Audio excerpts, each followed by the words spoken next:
14,000 babies at risk of death in just 48 hours. Gaza descends into desperation. World leaders condemn Israel. The UN sounds the alarm. And while Gaza burns, Putin and Trump talk peace, but make none. This is your global crisis update. Stay with us. Chaos erupts in Gaza as a humanitarian nightmare deepens. Over 2 million people teeter on the edge of starvation, and 14,000 babies could die within hours without urgent aid.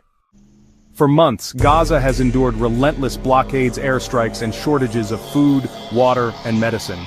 The conflict, rooted in decades of Israeli-Palestinian tensions, has now spiraled into one of the worst humanitarian crises in recent memory. UN Humanitarian Chief Tom Fletcher warns that 14,000 babies could die within 48 hours if aid doesn't arrive. Only 5 trucks made it into Gaza, a figure Fletcher calls a drop in the ocean. Meanwhile, Israel orders evacuations in Khan Yunis, signaling a new military offensive. Israeli Prime Minister Benjamin Netanyahu has pushed back against mounting criticism, including from the UK, France, and Canada. The World Health Organization's Director General Tedros Ghebreyesus reports over 2 million facing starvation. Hamas, the target of Israeli strikes, remains entrenched in Gaza. Footage from local reporters and aid workers shows overwhelmed hospitals and desperate families. One aid worker said, "People are eating leaves, we're watching children die." Civilian infrastructure, including a pharmaceutical lab, has been bombed. The UN is calling for immediate ceasefire and unimpeded aid access.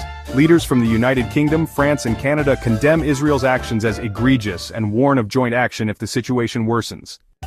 At least 44 people were killed in the latest bombardments. The UN says 1 in 5 Gazans is starving. The economic cost? Devastating. With no clean water, no power grid, and total infrastructure collapse.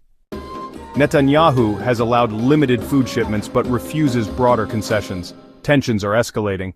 More offensives are expected in Khan Yunis. The world watches, but peace seems distant. This is a pivotal moment for Gaza, and for humanity. We'll continue to track this developing story. Subscribe to Trendalon for ongoing coverage. Comment your thoughts below. Next on Trendalon, inside the Putin-Trump call, and the growing nuclear risk in South Asia. Watch now.